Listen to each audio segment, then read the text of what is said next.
Novus, the new voice. Vox Novus, the new dimension.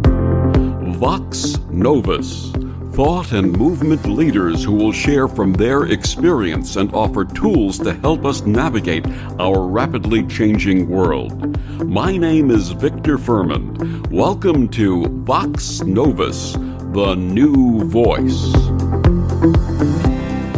What are the rules that genuine, ethical psychics should follow in their practices? My guest this week on Vox Novus, intuitive channel, spiritual author, and artist Catharine Allan, says there are specific rules for all forms of divination. Catharine has been channeling and using her gifts of clairvoyance, intuition, tarot reading, and astrology to guide people through every kind of life change for more than 35 years. Her website is river-rain.com, and she joins me this week on Vox Novus to share her path and just published book, Divination Rules, 100 Tips for Flawless Fortune Telling.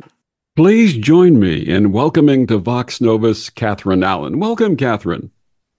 Hi, Victor. Nice to see you. Nice to see you also. Catharine, your new book, Divination Rules, starts with a dedication that says, and I quote, "This book is dedicated to all the experiences that shaped me and gave rise to the exploration of the great mysteries. To Shelley, my childhood neighbor, for showing me the magic 8-ball. To my parents who never interfered with my spiritual path. And to all those who, like me, have followed their inner guidance despite the resistance." Catharine, please share with us your early path and how your intuitive gifts emerged. Okay, thank you. It's a loaded question, isn't it, to put your history into a nutshell. But I would say that from a very early age, pre-kindergarten, I would say I was just extremely empathic and sensing the weather, the emotional weather and the energetic weather of everybody around me. And so, of course, it made me more dramatic and emotional in my parents' eyes. But I was always able to see through what people were saying. If they said they were fine and they weren't fine, if somebody said, "Oh, I'm going to go do this," I might get more of an overall global feeling of, "Oh, this is really good for them," or, "Oh, geez, be careful." I was always reading that kind of pulse on that level. And my neighbor there that I mentioned, Shelley, I think that's the first time I was ever introduced to anything like that. She brought over a big magic 8-ball and you shake it and you get your yes, no, maybe. We were pretty obsessed playing with that and asking questions.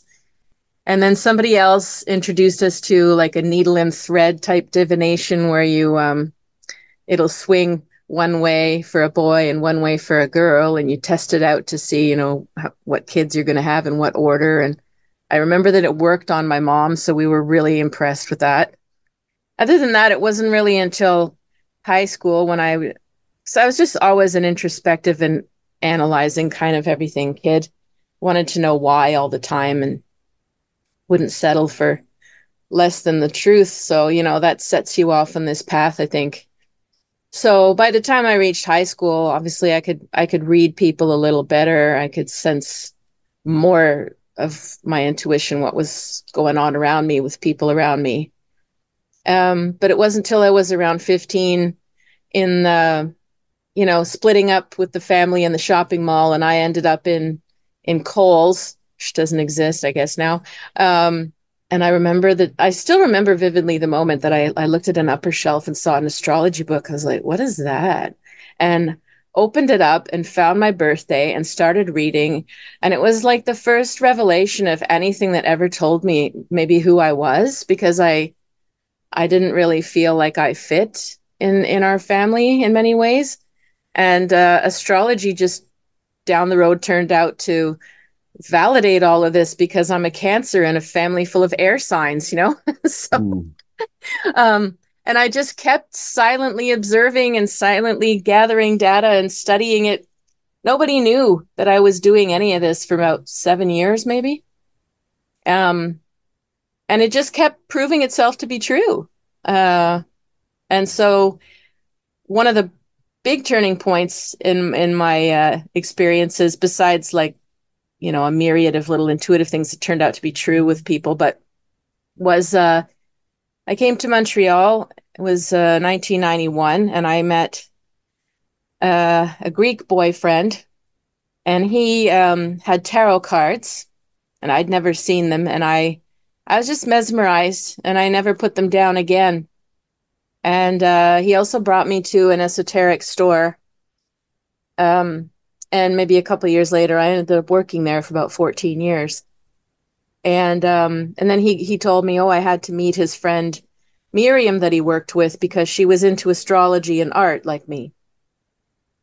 And he was working at a convenience store that was open 24 hours a day. And so he dragged me there at 3 or 4 in the morning because she was baking on the other side of the store. And too busy to talk, but I got to see her face. And literally within about 3 weeks of that moment, I stepped out on my back balcony, and so did she. And she was my next door neighbor. Mm. And we had no idea. And from there on in, she apprenticed me in all this astrology and art things and cooking, like all kinds of things. She just mentored me.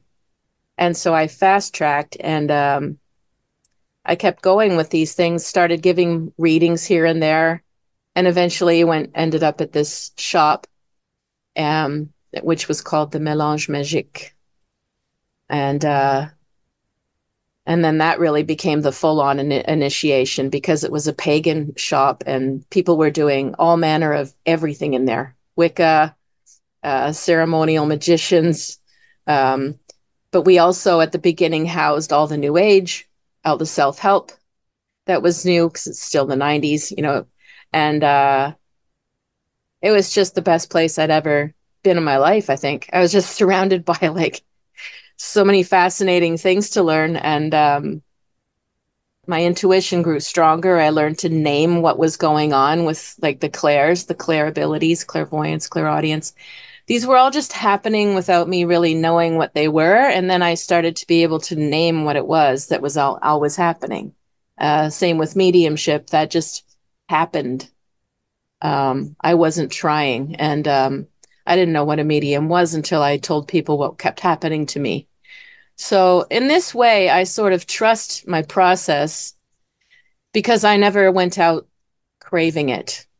Naturally unfolding. Yeah. Yeah. Would you describe which of the clairs do you resonate with that you feel the most comfortable with? The clairvoyance, I think, came the strongest at first. I'm very visual, so I get flash visuals. Clairaudience definitely that took longer, but I was able to realize when I was hearing something that didn't feel like mine in my own head.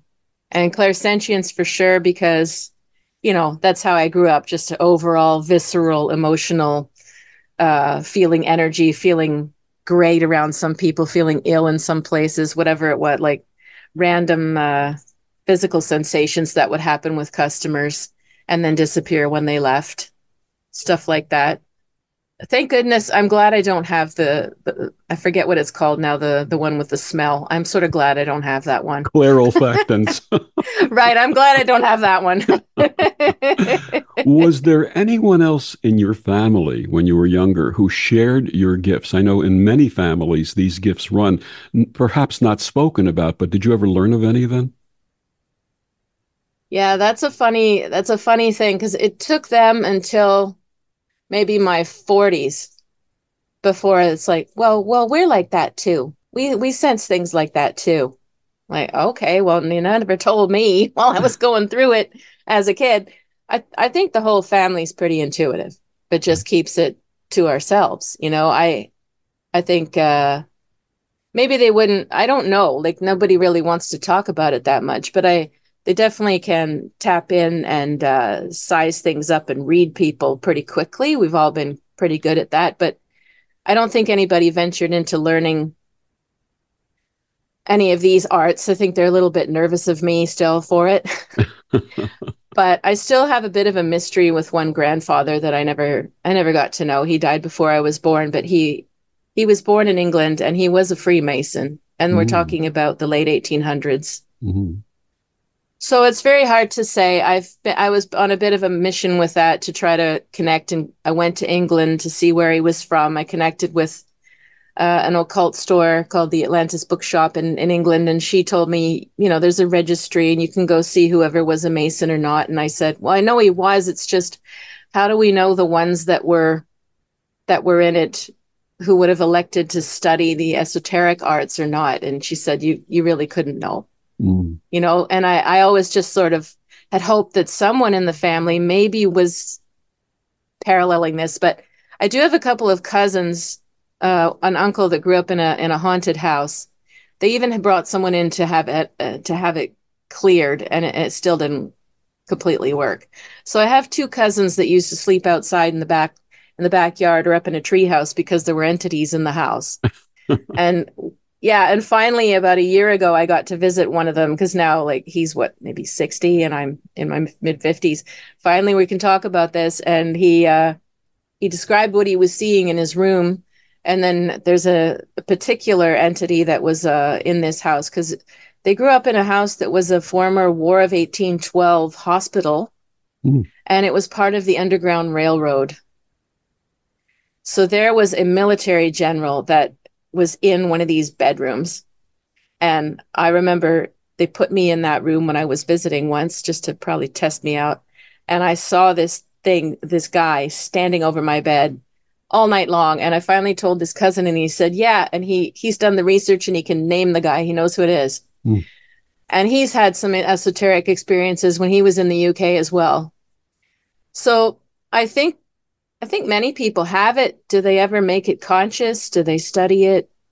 You know, a lot of people don't want to go there. And quite frankly, we can understand why, right? Because changing your paradigm is a momentous thing psychologically in your life. To that end, what advice would you offer to parents listening right now who have children that may be displaying these gifts? Yeah, that's a great question. I do once in a while get parents coming, and that's very rewarding because if you can save somebody the pain, of going down all kinds of roads, I think that's a lot of what motivates me to write these books is, to concretely put into words when you can trust that these gifts or these things are happening are real versus what is a sign of, let's say, a psychosis you should worry about, or when do you need. There's been many people who've come to me that they've been diagnosed with all kinds of things. Doesn't mean that they don't still have some of these gifts. So, like the advice to parents, I guess, to me would be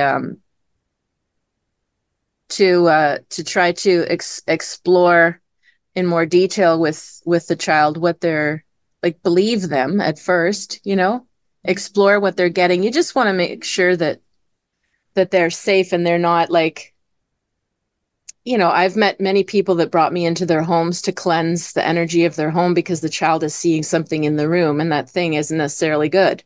Right. So we want to make sure we don't just go open wide and yeah, talk to it. We don't know what they're encountering. So to me, some protective things would be to help them talk about it, help them maybe draw it, and but also to do meditation and like simple kind of protection. Because a lot of parents that have come to me where the kids see something in their room, I very often guided them to put something in the room that makes the child feel safe. Some people it's religious, some people it's a superhero, but if they put something in the room that the child feels is strong enough to overpower whatever might, if they feel threatened by it.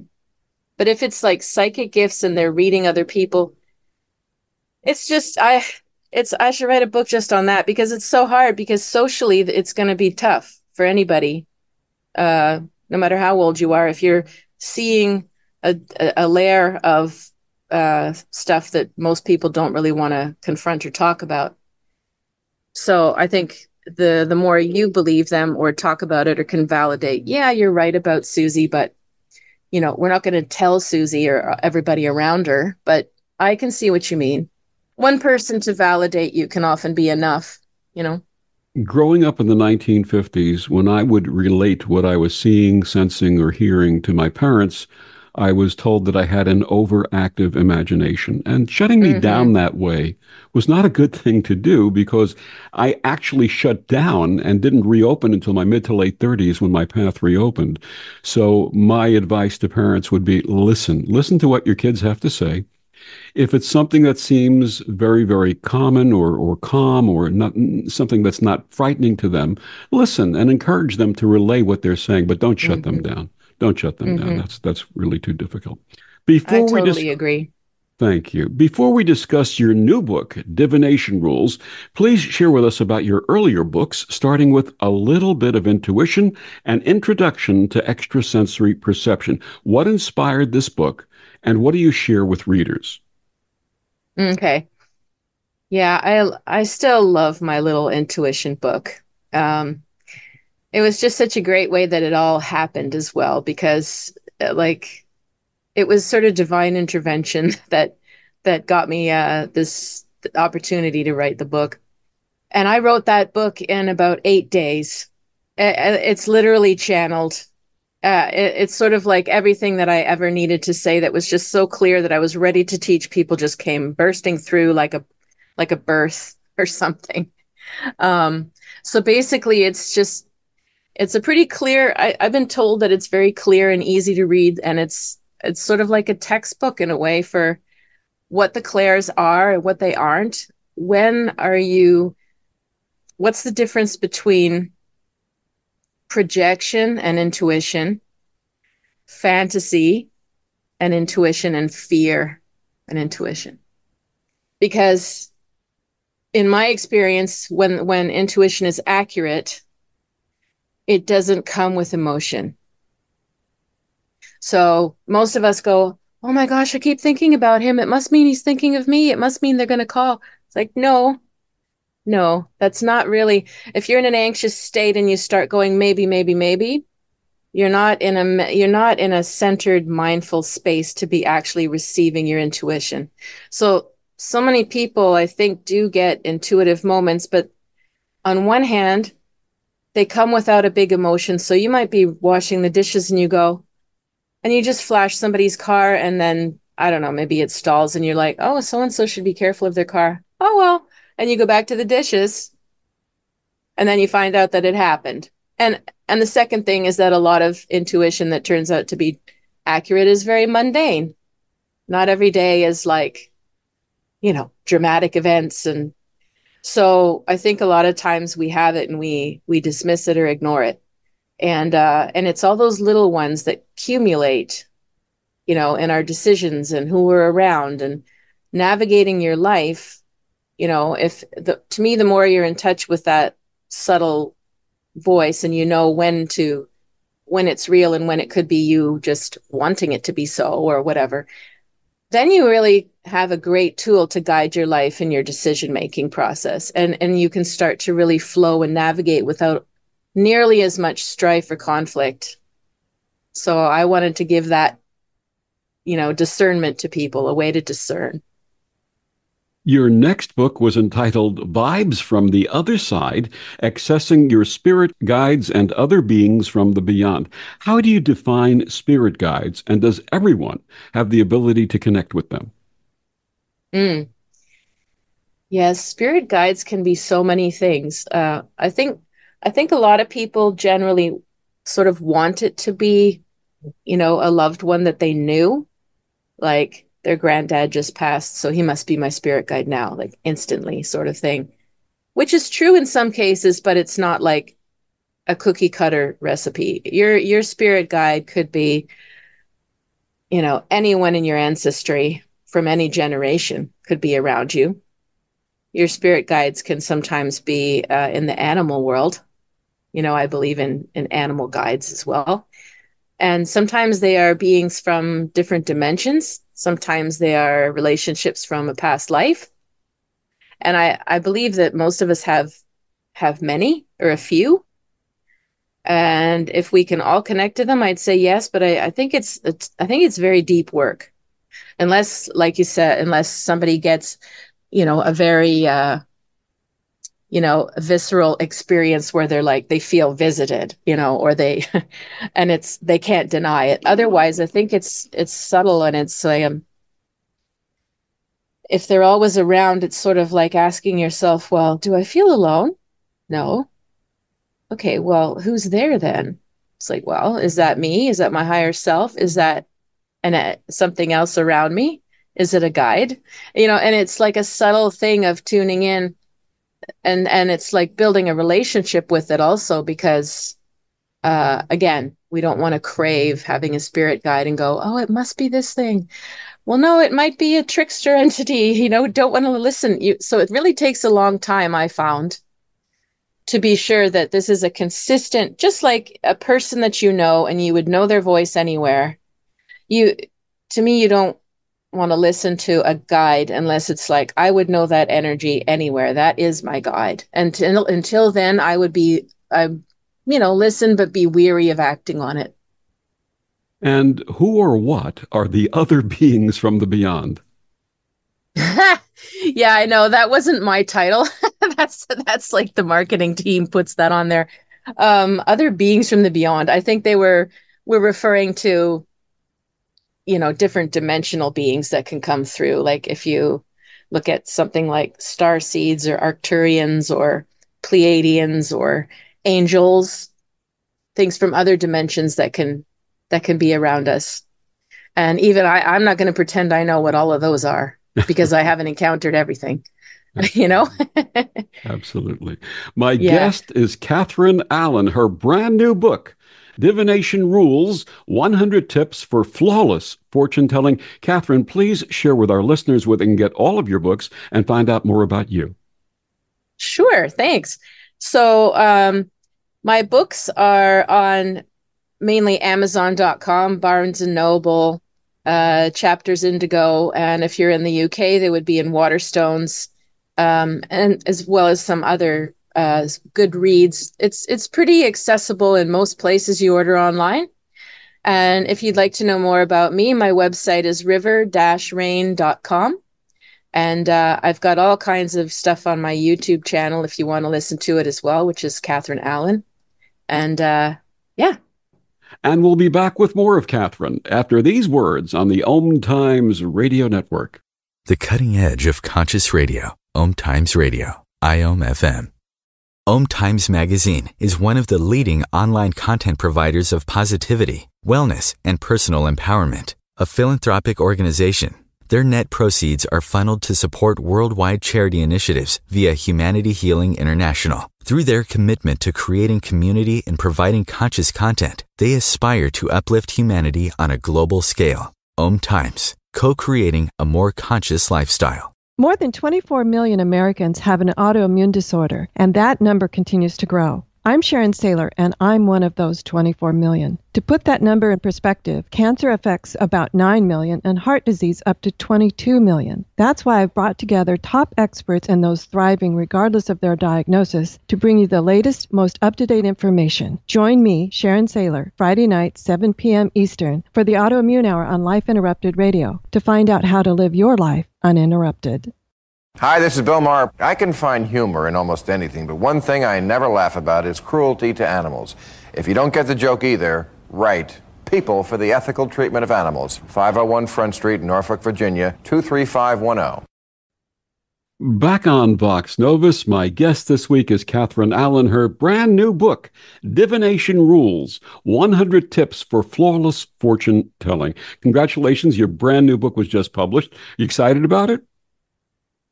I'm very excited about this one because it's so ancient, the practice of divination, and it's so different from culture to culture, and it's just really it leads to just amazing conversations. It's vast, really, when you talk about 100 different examples of it. And I taught a course, an extracurricular course for McGill last year about divination. And we had a range of different people from different countries. And it became really rich to talk about some of these things.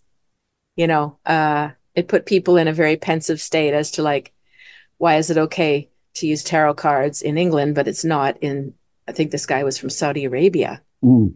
But he said, oh, yes, but we do use coffee and tea. I'm like, okay, so you sort of ask yourself, why is that form of divination fine, but cards are not? And why, and then it gets into a lot of history, which I don't pretend to know the history of the world, but it's really fascinating. So I'm excited because I think the book will open up a lot of really fun conversations and some learning. Share with us a little of the history of divination. Yeah, so I mean, really, divination is as old as as the planet. I think honestly, there's just we've been using different methods for centuries and centuries to get a glimpse of a potential future or a pattern regarding everything, even related to survival. Some divination was ancient Egypt would have based that on the flow of the Nile. You know, uh, a lot of studying of astrology would have originated with observing the moon and observing the behavior and the tides before the ancient Greeks would have started to narrow it down with, or the Babylonians even, with the star patterns and who seems to fit into what behavior based on when they're born and constellations. And it's centuries of evolution, that brought us to what we have now. But there's like, my goodness, it's hard to describe a whole history of it. All I can tell you is we have always looked for some sort of signs, whether our crops are going to grow. We have to observe our environment. Is it a sign if the birds are acting a certain way, because that means we're going to get rain or we're not, which means we can feed ourselves for the winter or not. It really did go back to that at the beginning with throwing chicken bones or observing. I don't know. I don't remember all the names of all the Mansi type of, uh, of all of them, but yeah, they exist for most things in the natural world on the survival level. Chicken bones, would that be Then you get into astrology and tarot. chicken bones? Would that be chickromancy? Maybe. I'd have to look up. And of course, those who practice divination in certain cultures were considered to be very, very special. You think of the oracles of Hmm. Delphi, for example, Hmm.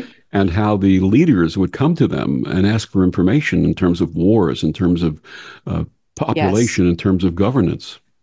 Yes. Yes, exactly. Exactly. And yeah, that's the thing. I believe it was really with I believe it was Constantine that separated out these arts from what they would call science. Before you would have had, um, Socrates or whoever or the scientists, Kepler or whatever, they would have been studying astronomy as well, and some of them astrology. It was all together holistically until they separated it out with church, and then they became heretics, or like, and at the same time, a lot of important people still consulted them, like you said, whether it was the Oracle of Delphi or Winston Churchill. I believe even it was Canada. I think he came up here to consult an astrologer during the war for advice. Absolutely. People have always come to readers on the shush, and then they want to sort of keep you in your little corner so they can, like, no one else gets the knowledge or something. Absolutely. Yeah. The majority of the intuitive and psychic readers I have met are the genuine article and follow a strong code of ethics. What are some of the Hmm. principles that you follow and share in divination rules?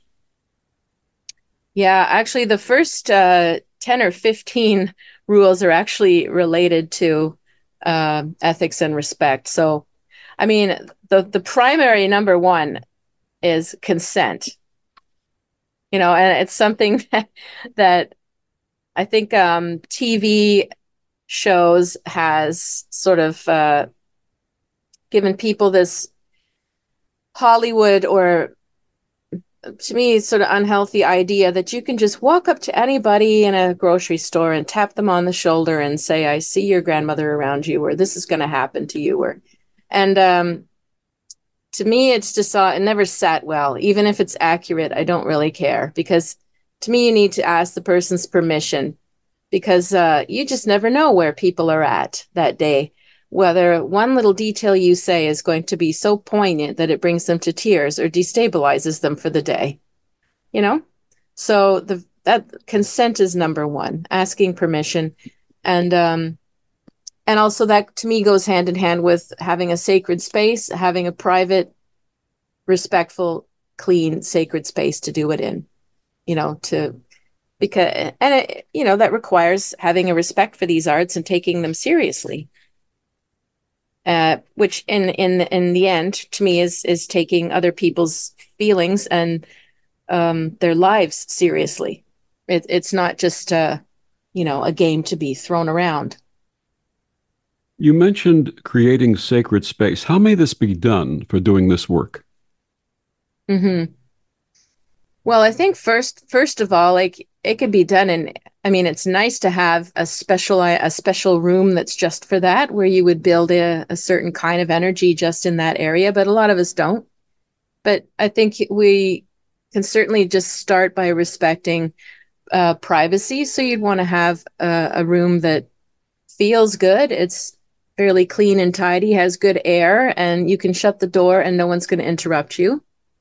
But beyond that, it would depend on what you identify with for, cleansing rituals. Some people, I will personally burn sage. I know that that's also sometimes considered appropriation now, but I've been embraced by First Nations here, so I don't feel so guilty about burning the sage. And it was given to me by a First Nations person in the first place to learn. And so for me, that will help bless and cleanse the space. But, lighting candles, having gemstones, any other kind of preparation that makes the room feel special. And just to, again, really respect people's privacy. In my personal practice of using healing energy, I will also set the intention in the room that creates a healing environment and a compassionate environment. Yes, that's super important too. Yes. Yeah, that's another aspect, is some people, if they're trained in Reiki or other kind of energy clearing, there's many ways to clear the energy of the room. But yes, I like the intention is important. Many of us have had multiple careers and purposes throughout our lives. How may divination be used to identify our spiritual purpose and path? Well, because it's sort of more my expertise, I'm going to err on the astrology. But it can be done in many different ways. People will get signs in many different ways. But I think astrology is excellent for that, because there's just such a history and richness of this language. Your personal chart will show, if you're talking about life purpose and life lessons in a global sense, like in the big picture, we'd be looking at the north nodes, the north and the south node, which would indicate your past life and your future, your life direction in this life. And it's very deep once you dive into that.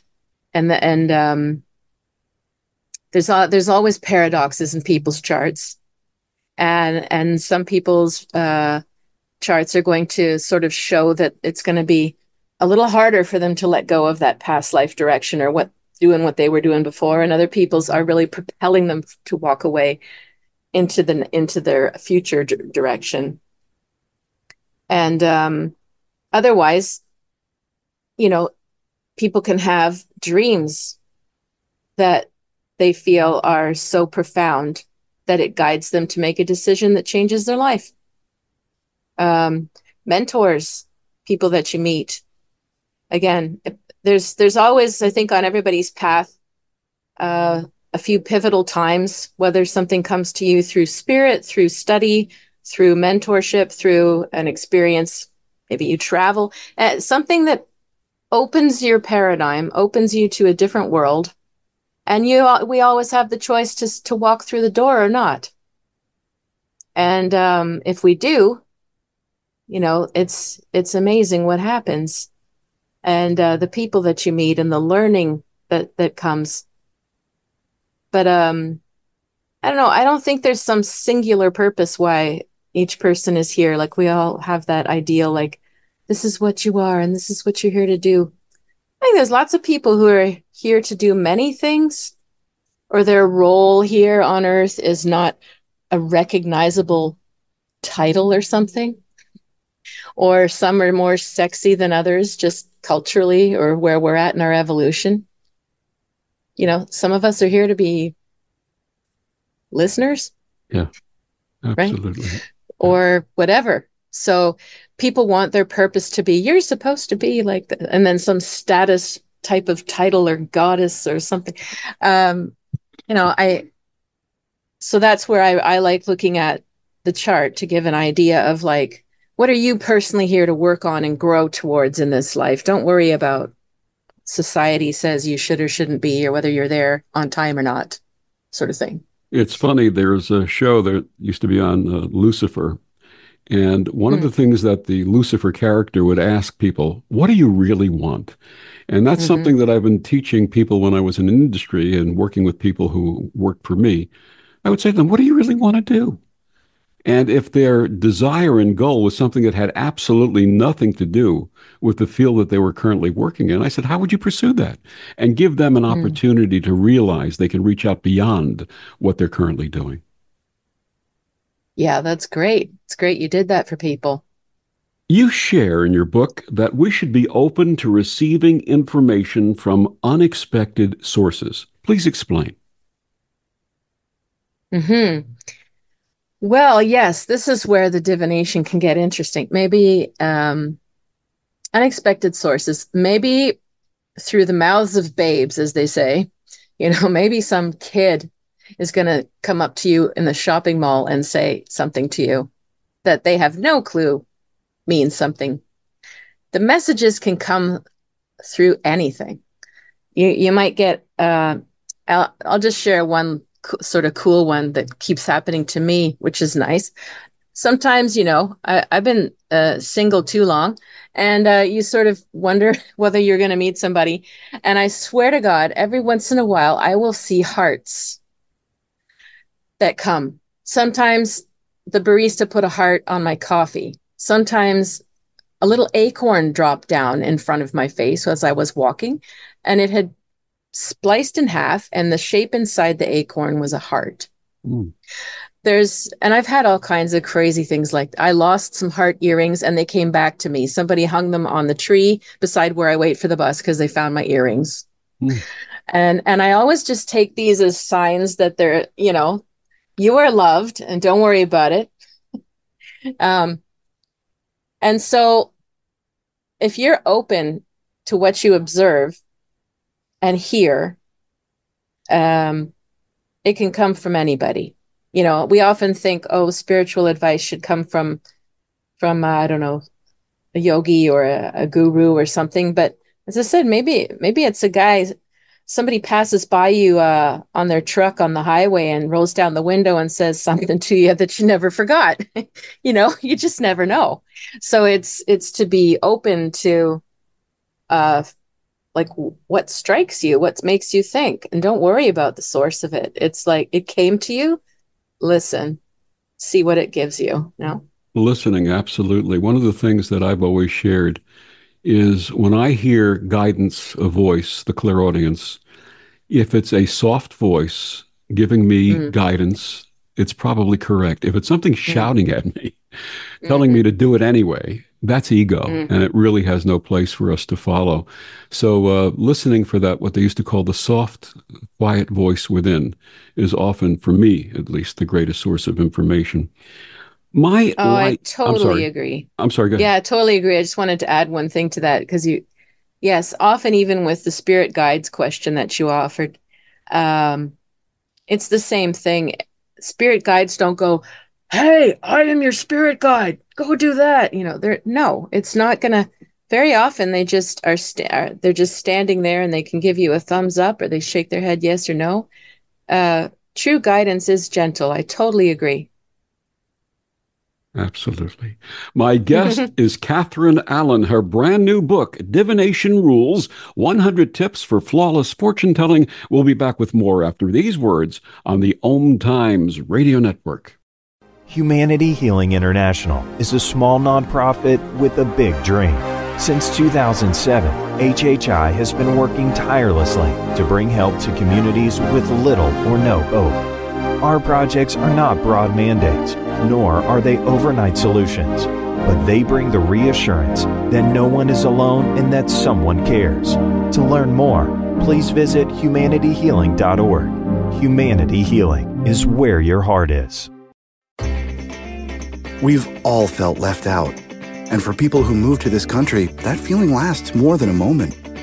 We can change that. Learn how at belongingbeginswithus.org. Brought to you by the Ad Council.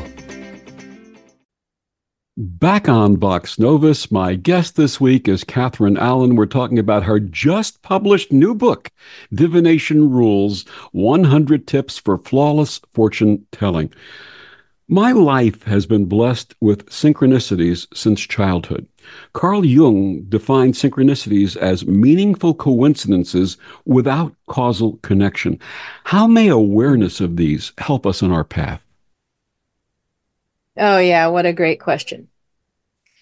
I think synchronicities are one of those first gateways for people, usually. Like, most of the time, there are synchronicities in life, and we're just not aware of them. And once you start to be aware of something being synchronous or a pattern, I find a lot of people, that's when the lights go on and you just see them, like their eyes are flickering and they don't know what to do with this. Like the world is different than they thought, sort of. So at this point in my life, because I know synchronicity means something. So there's periods of time we're all living whatever, you don't get many, and then there's others where it's like, holy crap, there's so many things synchronistically coming to me. I think we just pay close attention in times when synchronicities are happening, even more to what your intuition, your gut feeling, your dreams, your desires are telling you. Because to me, it's sort of a sign that you're connected or to something higher than yourself. You're on, if you will. Like, for example, right now, I think one of the ones that people relate to the most is probably seeing the numbers. When you're not trying, but you see 111 everywhere all week long, you're like, what the hell's going on? I find like a lot of the time when people start to awaken their intuition or they're opening to another paradigm, they start to tell me they see the master numbers everywhere, or the numbers. And I've been noticing that for over 25, 30 years or so now. And it waxes and wanes. There's times when I don't see them, and there's times when, okay, every day, twice a day, I look at the clock, it's 3:33, and I wasn't trying. And then I know, okay, there's something big going on here. I should pay attention. I should really trust my gut. And it makes me feel like I'm not alone. There's something going on. And so, yeah, noticing synchronicities is game changing, I think, for people. I've got to share with you that especially the last 10 to 12 years, I've had a number of major synchronicities. And I found that when I'm presented with a choice, I have three choices. Number one, I could dismiss it out of hand. Number two, I can say yes, but not right now, perhaps later. Or number three, if it's something that really resonates with me, I say yes with a capital Y.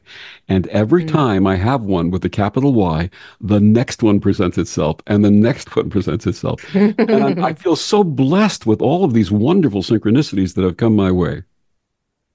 Oh, yes. It's such a high. Well, like when you spot them and when you are ready to say yes, yeah, it can bring you on such a fast track, eh? Absolutely. It's incredible. Yeah, Absolutely. You can leapfrog, literally. Absolutely. When you're trusting the flow like that. Absolutely. Now let's discuss some of the other tools of divination. You talked about astrology.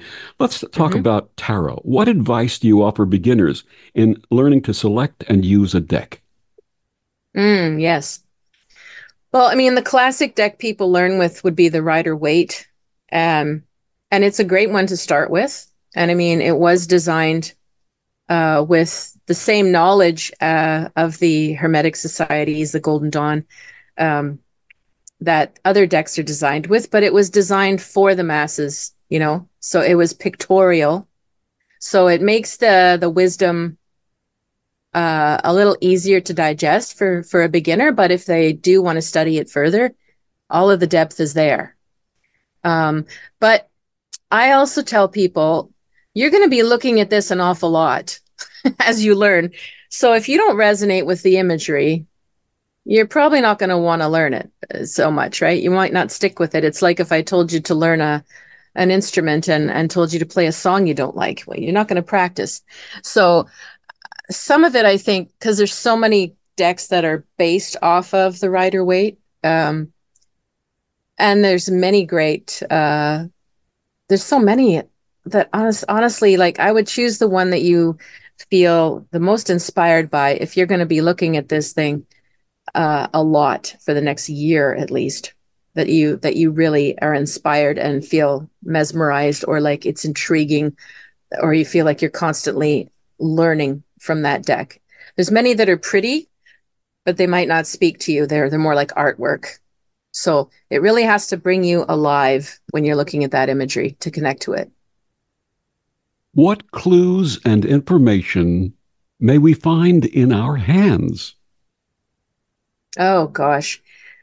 Yeah, palmistry is a really ancient art. We can tell a lot about the health of the person in their hands, which is probably why a lot of us don't really pursue palmistry, because a lot of people feel uncomfortable with what they see. You can see the lifespan. You can see whether there'll be an illness at 65. You can see whether the person is likely to have children or not, and how the person might react to that stuff. Um, and yeah, as to the best of my knowledge, our hand lines do not change in this life. So it's really, you're looking at a picture of the whole life at once. Hmm. And I mean, I'm not an expert. I learned a little bit here and there, but yeah, it's incredibly detailed. There's certain markings that we look for. Let's say for healers, for psychics, there's certain markings for on the other end of the spectrum for like psychopaths and stuff like that. There's yeah. And I mean, if you're studying the hands and you know anything about it, then you'll be able to get like almost a fast track of knowledge if you see somebody's hand. So it puts you in a position, let's just say, of a lot of responsibility with the palmistry. What other divination tools do you share in Divination Rules? Oh, there's many, but pendulum would be another one that we use. And they've used them for centuries, like ancient Egypt, China, Middle Ages, 17th century Europe, they would have used, the pendulums for dowsing. So they would be looking for water sources, tributaries under the ground to know where to dig a well, or they use them to find lost objects. Now, of course, people use them for, is he going to call me? you know, but they were originally used again to I would say most likely the dowsing and is the biggest one, with like trying to understand the land that they were on, the energy of the land, where to build, where to dig, where to plant. Um, and of course, there's many beautiful gemstones, and you have to check like which one is moving the most for you. Like, do your hands heat up? Does the stone swing much, or is it barely moving? And you have to get to know your pendulum. Um, Another really fun one, again, an ancient one, is bibliomancy. And anybody can do that now. I've done that whenever I used to buy a book. I used to do bibliomancy without knowing it was called that. You just randomly open a page and read the first line you point to, and that's your message. I used to go to the bookstore and go, I don't know if I should buy this one or that one. And I would randomly flip or hear a number in my head, go to that page and point. And if that line spoke to me, I bought the book. But we can do it for other messages. And, you know, it goes back to ancient Greece. Even the 2nd century BCE, people would go and randomly select from Homer's Odyssey to predict their futures. You know, so it all depends what you're doing it with, what your book is, obviously. But yeah, it's quite amazing. And what about tea leaves? Yes, tea leaf reading is also, ancient. Tea and coffee grounds. And that's a really fun one as well. And there's a, you know, a tradition of how you sit and brew the tea, and then you drink it till it's got a little bit of water left, and then you spin it around the cup and roll your cup slowly and let the leaves just sort of stick where they will. And then finally you have the cup sort of at a right angle with the handle at the bottom, and drink your last sip, and then let the cup dry. Turn it over and let it dry. And then you interpreting again symbols that you see in the cup. And I'm sure a lot of people who have channeling abilities probably started to channel the energy of the person from those formations. And then other people could just itemize, oh, well, I see a bird. Birds mean this, you know. But yeah, even what different symbols mean can change culturally as well. You know, even different colors mean different things in different cultures. So that's where it gets really interesting. Who's reading the cup and for whom? Yeah, it's a very interesting one. And information can be extracted from our names. Yes. Yes, that's another old one. Yeah, you can do there's meanings given to most names. I'm not sure who did the original name book. Was it going back to Judaism? I'd have to read my own book again. Probably Kabbalah. Kabbalah, yeah. But you can do the numerology of your name as well, based on a number for every letter, and add up your first name. You can add up the whole name, but it's interesting to break it down and see, well, what was your last name? Because that's what you carry with your generations of that name, that numerology or that meaning. And when you put them together, it can be pretty fascinating. I know that my name, Catharine, means purity in many cultures. I believe Greek. And Allan, I think, was something about being smiley or happy or something like that. I have to look it up again. I remember it was just like a happy-go-lucky thing. Wonderful. And yeah. What would you like readers to take away from Divination Rules? Oh, what I would love is that they connect to maybe a number of them that speak to them, hopefully at least one, that they would actually start to use and implement, and start to open that gateway to seeing the mysteries of the world, and to seeing the symbolism and the synchronicities that happen every day. On the other hand, it would be great if the takeaway is just, you know, a respect for how pervasive this has been through our culture, ancient and today. Absolutely. My guest, Catharine Allan, her brand new book, Divination Rules, 100 Tips for Flawless Fortune Telling. Catharine, one more time, please share with our listeners where they can get all of your books and find out more about you. Sure, thanks. The books are available at most outlets online, but for sure, Amazon.com, Barnes & Noble, Chapters Indigo, and if you're in the UK, Waterstones. Also, I believe they're on Goodreads, but you can check most online sources will have them. Otherwise, my website is river-rain.com, and I have a YouTube channel as well that you can go visit, and I do astrology and tarot for every new and full moon. And what do you offer on your website? On the website, I offer a lot of various styles of readings. So you can have tarot clairvoyance because as I use the tarot, I can't help but see clairvoyantly as well. So it's a combo of channeling and tarot. I have channeled readings, which I use the person's photo and birthday and I've never met you, and I will just channel whatever I get. And then I come to the reading with my notes, and then the person can ask other things. I'm also offering Reiki and sound healing if you're in my area. Well, Reiki can be at a distance.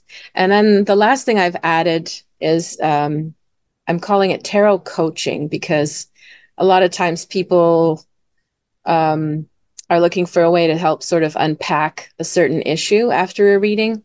And it's sort of like therapy with tarot cards. I'll do a lot of listening, and there's still a couple of cards, but it's not really predictive. It's more to help coach you through or unpack whatever comes up during the reading. And I also have intuition coaching programs as well for those that want to develop the gifts based on my book. Catharine, thank you so much for joining us and sharing your experience and wisdom.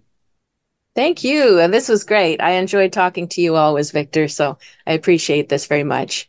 And thank you for joining us on Vox Novus. I'm Victor, the Voice Furhman. Have a wonderful week.